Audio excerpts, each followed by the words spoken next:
Buenos días, queridos amigos y hermanos, bienvenidos de nuevo a este ratito con Dios, este ratito con la palabra del Señor. Y hoy vamos a meditar en una pregunta. Y la pregunta es, ¿cuánto valoro a las personas? ¿Qué valor tienen las personas para mí? Es una pregunta muy importante y más en los tiempos que estamos viviendo, tiempos donde las personas parece que no importan. No importan los niños, son un estorbo, no importan las personas mayores, parece que las personas mayores pues ya han vivido su vida y lo único que les espera es la muerte y nos olvidamos de ellas y las tratamos mal. No es verdad. Las personas mayores son personas mayores, personas con experiencia y personas que valen mucho. Todas las personas valen. Y lo más precioso es que todas las personas valen y son importantes para Dios, porque Dios le da valor a todas las personas. Eso es lo importante, que Dios le da valor a todas las personas de este mundo.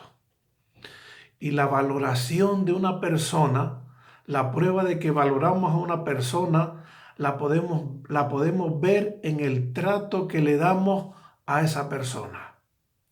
Dime cómo tratas a una persona y te diré si la valoras o no. ¿Cómo tratas a las personas? Y vamos a ver un ejemplo. Y el ejemplo es el ejemplo de un pintor muy apreciado en España. Nació aquí en España, su nombre es Francisco de Goya. Este pintor nació en el año 1746 y murió en el año 1828. Aquellos que les gusta la pintura, en las pinturas de Goya destacaba la realidad. Y a Goya le importaba mucho dar con sus pinturas un mensaje ético, que las personas se dieran cuenta de lo que estaba pasando a su alrededor. Y él tiene una obra, Goya tiene una obra llamada La letra con sangre entra. Y esto lo hemos oído mucho, y yo lo oía de pequeño también. La letra o la palabra con sangre entra.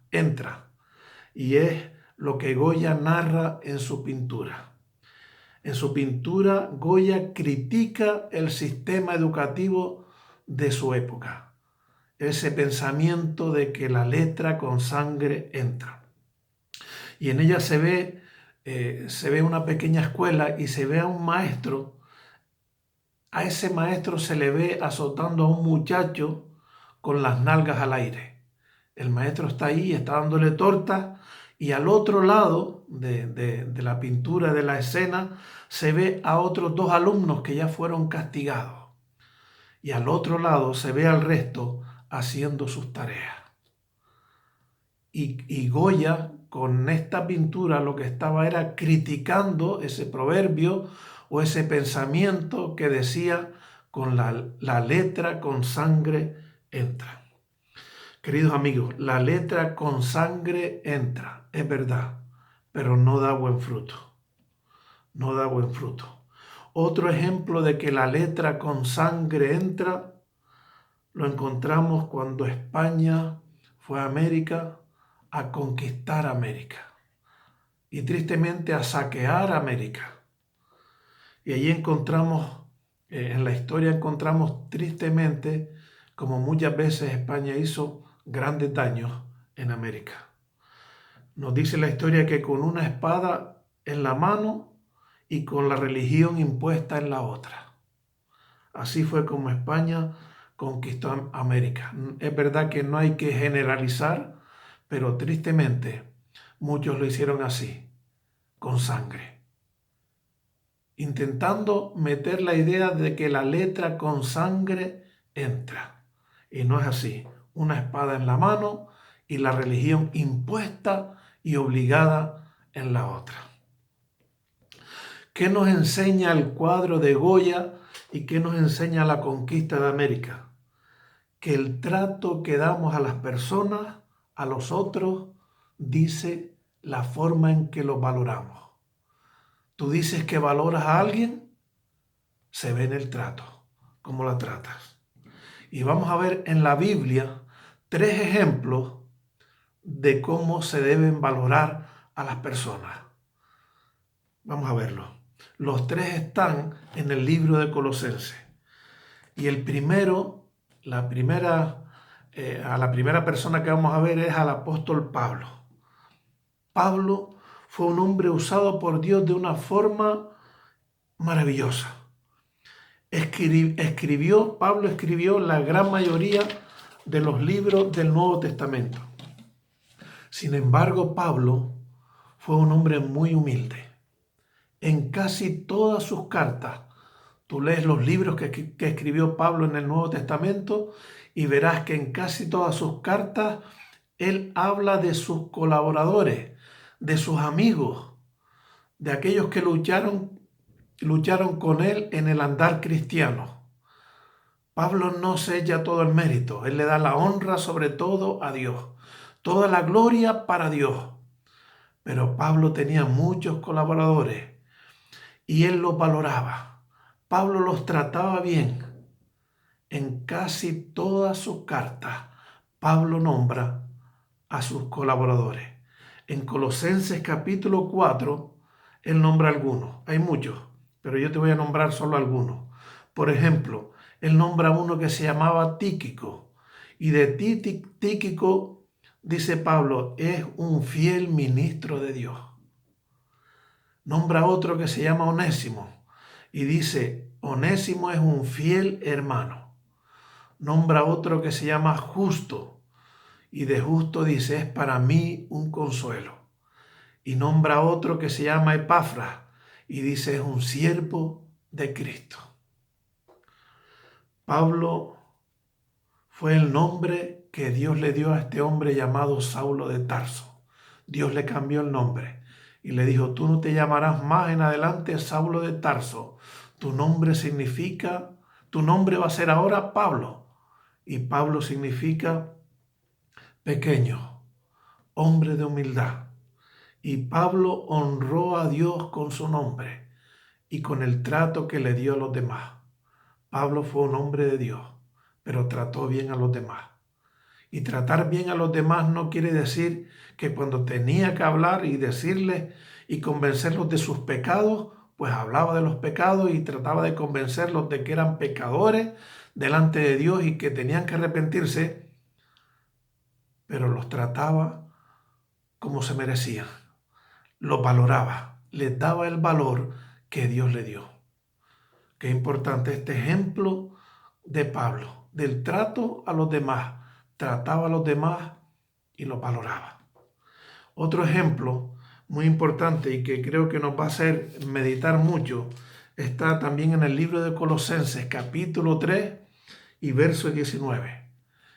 Y en especial esto es para aquellos que somos casados o aquellos que no son casados pero quieren casarse. Escucha lo que dice aquí la Biblia. ¿Cómo hay que tratar a los demás? Colosenses 3:19 dice, maridos, amad a vuestras mujeres y no seáis ásperos con ellas. Si eres un hombre casado, Dios te da aquí 2 mandamientos. El primero, que ames a tu esposa.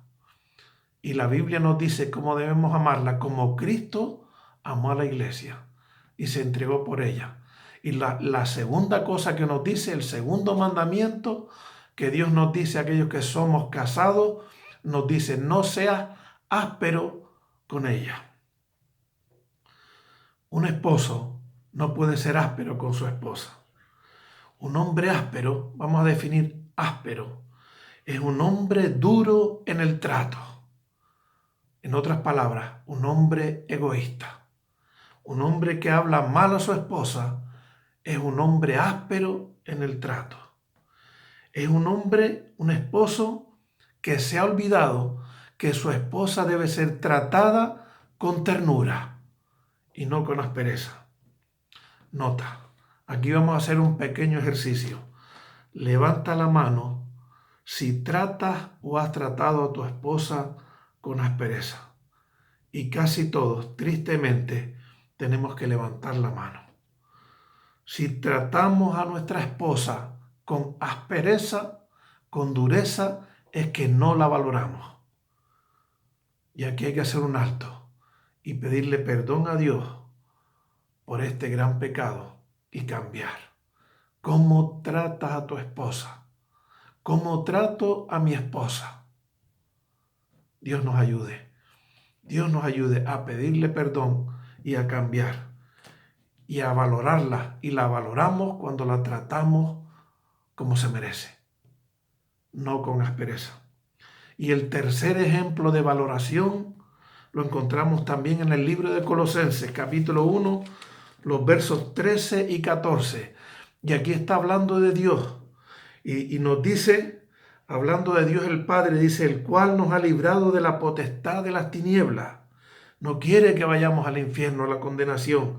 Dice, y trasladado al reino de su amado Hijo, en quien tenemos redención por su sangre, el perdón de pecados. Y aquí habla ahora de Dios. Querido amigo, escucha, escucha. Dios te valora. A Él le importas, aunque a otros no le importe. Querido amigo, querida amiga, Dios te valora, a Él le importa. No hay nadie en esta tierra que no sea importante para Dios. Jesús fue a la cruz por todos los pecadores de este mundo. Por todos murió. Jesús fue a la cruz por todas las personas de este mundo. Querido amigo, no te dejes engañar por aquellos que dicen que Jesús solo murió por unos pocos. No es verdad. La Biblia enseña. Y Juan el Bautista, cuando vio a Jesús, dijo, he aquí el Cordero de Dios que quita el pecado del mundo. Jesús murió por todas las personas de este mundo. Él te valora. Y a todos Jesús les ofrece perdón. Sus brazos están abiertos. La pregunta que viene ahora es, ¿será que, porque estamos diciendo que Dios nos valora, ¿será que Dios vio algo bueno en mí? ¿Será que Dios vio algo bueno en ti? No, querido amigo, no es eso. En ti Dios no vio nada bueno. En ti no había nada aprovechable por ti mismo. Tú y yo somos solo grandes pecadores, pero Dios te dio valor. Al morir en la cruz, Él te dio valor. Dios no te trata como merece. Tú y yo merecemos castigo y condenación por nuestros pecados, porque hemos ofendido a Dios. Pero Dios es nuestro valedor. Querido amigo, ¿quieres que Dios sea tu valedor y que con sus cuerdas de amor, ¿no ves que Él te está llamando hoy al arrepentimiento? Ven a Jesús y pídele perdón por tus pecados. Y en Él encontrarás perdón de pecados y además encontrarás algo más, encontrarás buen trato. ¿Por qué? Porque Él te da valor. No es que tú tengas valor en ti mismo, pero Dios te da valor. Qué bueno es este Jesús. A Él vamos. Dios te bendiga.